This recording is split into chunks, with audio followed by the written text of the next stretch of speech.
இன்னைக்கு மதியம் நீங்க உணவு சாப்பிடும்போது உங்க தட்டை ஒரு நிமிஷம் கவனிச்சு பாருங்க. நான் சொல்ற விஷயங்கள்லாம் உங்க தட்டுல இருக்கான்னு செக் பண்ணுங்க. முதல்ல உங்க தட்டுல எத்தனை கலர்ஸ் இருக்குன்னு பாருங்க. குறைந்தது 5 இல்லைன்னா 6 வண்ணங்களாவது இருக்கணும். ரெண்டாவது, நமக்கு எனர்ஜி கொடுக்கறதுக்கு மாவு சத்து வேணும். சாதமோ சப்பாத்தி இல்ல சிறுதானிய வகையோ இதுல ஏதாவது ஒண்ணு உங்க தட்டுல இருக்கா? மூணாவதா, நம்மளுடைய தசை வளர்ச்சிக்கு புரதம் உங்க பருப்பு வகைகள், பயிறு வகைகள், இல்லைன்னா கோழி, மீன், முட்டை இந்த மாதிரி ஏதாவது ஒரு அசைவ உணவு இருக்குதா? அடுத்தது, கூட்டு, பொரியல், சாம்பார்ல இருக்கிற காய், ஊறுகாய் அப்படின்னு எத்தனை காய்கறிகள் உங்க தட்டுல இருக்கு? நம்மளுடைய குடலோட ஆரோக்கியத்தை பாதுகாக்கிறதுக்கு ஃபெர்மெண்டான உணவு வகைகள், தயிர், மோர் இதுல ஏதாச்சும் ஒண்ணு இருக்கா?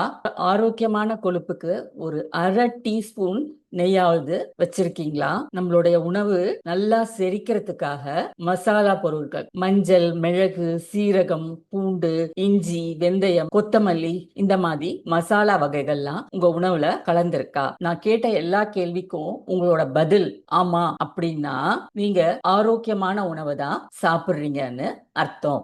ஆரோக்கியமான உணவை சாப்பிடணும்னா அது ஏதோ ஒரு கஷ்டமான ஒரு டயட் அப்படின்னு நம்ம நினைக்கிறோம். அப்படியெல்லாம் இல்ல.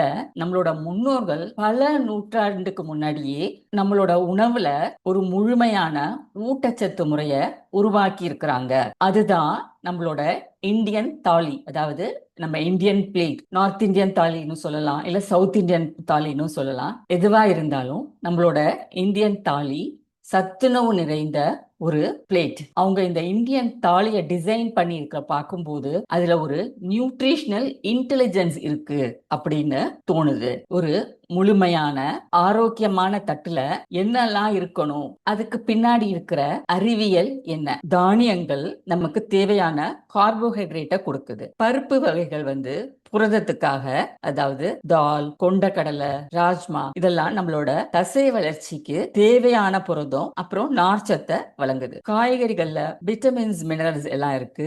அந்தந்த சீசனுக்கு ஏத்த மாதிரி நம்ம காய்கறிகளை வாங்கி சாப்பிடும்போது அதுல நீர்ச்சத்து, வைட்டமின், மினரல்ஸ் எல்லாமே இருக்கும். ஃபெர்மெண்டட் ஃபுட்ஸ்னு பார்க்கும்போது தயிர், மோர் இல்ல சட்னி, துவையல் இதெல்லாம் நம்மளோட குடல் ஆரோக்கியத்துக்கு தேவையான ப்ரோபயோட்டிக்ஸை வழங்கி செரிமானத்தை எளிதாக்குது. அடுத்து, மஞ்சள், சீரகம், இஞ்சி போன்ற மசாலா பொருட்கள் இது சுவைக்காக மட்டும் இல்ல, இதெல்லாம் நம்ம டைஜஷனை ஈஸியாக்குது. இதுக்கு ஒரு ஆன்டி இன்ஃப்ளமேட்டரி ப்ராப்பர்ட்டியும் இருக்குது.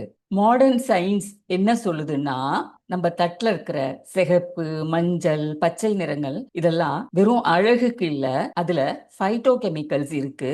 இதுதான் நமக்கு நோய் எதிர்ப்பு சக்தியையும் அதிகமா தருது. நம்ம உணவுல இனிப்பு, புளிப்பு, உப்பு, கசப்பு, காரம், துவர்ப்பு இந்த 6 சுவைகளும் ஒரு தட்டுல சேரும்போது அதுல குடல் பாக்டீரியாவோட பன்முகத்தன்மை, அதாவது டைவர்சிட்டி அதிகரிச்சு நம்மளோட செரிமானத்தை மேம்படுத்துது. நீங்க நம்ம பாரம்பரிய இந்தியன் தாலியில இருக்கிற உணவுகள் மாதிரி சாப்பிடுறவரா இருந்தா நான் சொல்றதெல்லாம் நீங்க அவசியம் செய்யணும். வகை வகையான காய்கறிகளை எடுத்துக்கோங்க. ஒரே காய்கறிய அதிகமா சாப்பிடுறத விட 2 3 காய்கறிய கொஞ்சம் கொஞ்சம் சாப்பிடும்போது அது நமக்கு வித்தியாசமான நார்ச்சத்துக்களை தருது. விதவிதமான நார்ச்சத்து உடல் பாக்டீரியாக்கு உணவளிக்குது.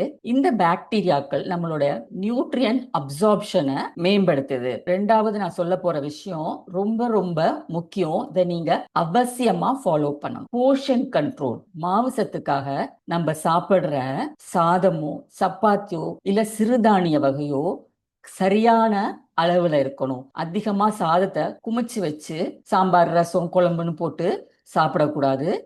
சாதத்தோட அளவு உங்க வயதுக்கும் உங்க ஆக்டிவிட்டி லெவலுக்கும் ஏத்த மாதிரி இருக்கணும். நீங்க சாப்பிடுற தானியங்களையும் மாத்திக்கிட்டே இருங்க. ஒரு நாள் சாதம், இன்னொரு நாள் சப்பாத்தி, இன்னொரு நாள் சிறுதானியத்துல சாதம், இந்த மாதிரி தானிய வகைகளையும் மாத்தி மாத்தி சாப்பிடுங்க. பொறுமையா சாப்பிடுங்க.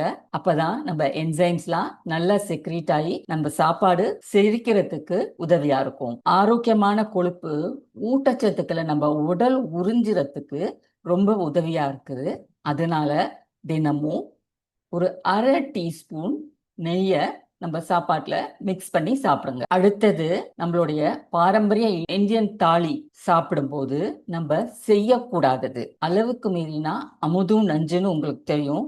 அதனால உணவை அளவோட சாப்பிடுங்க. நிறைய பேருக்கு தயிரோ மோரோ எடுத்துக்கிற பழக்கம் கிடையாது. தயிர் மோரெல்லாம் நீங்க சாப்பிடாம இருந்தீங்கன்னா நம்மளுடைய குடல்ல நுண்ணுயிர்கள் வளர்றது குறைஞ்சிரும். இது நம்மளுடைய உடல் ஆரோக்கியத்திற்கு நிறைய கெடுதலை தரும். கவனச்சிதறலோட சாப்பிடுறது, போன் பார்த்துக்கிட்டே டிவி பார்த்துக்கிட்டே சாப்பிடுறது, இல்லைன்னா வேகமா சாப்பிடுறது, இதெல்லாம் நம்ம செரிமானத்தை சீர்குலைச்சிரும். ஹெல்தி ஃபேட்டை அவாய்ட் பண்றது ரொம்ப தவறானது. இந்த ஹெல்தி ஃபேட் இருந்தாதான் ஹார்மோனல் செக்ரீஷன்லாம் நல்லா பேலன்ஸ்டா இருக்கும். புதுசு புதுசா வர டயட்ரி ட்ரெண்ட்ஸ்லாம் ஃபாலோ பண்ணாதான் நம்ம ஹெல்த்தியா சாப்பிட்றோங்கிறது அர்த்தம் கிடையாது. நம்மளுடைய பாரம்பரிய உணவு முறை மாதிரி ஒரு வெரைட்டியான உணவை சரியான அளவுல சாப்பிடும்போது நம்ம ரொம்ப நாள் நீண்ட ஆயுளோட நோய் எதுவும் இல்லாம வாழலாம். இன்னைக்கு மதியம் நீங்க லஞ்ச் சாப்பிடும்போது உங்க தட்டுல என்னென்ன வெரைட்டி இருந்தது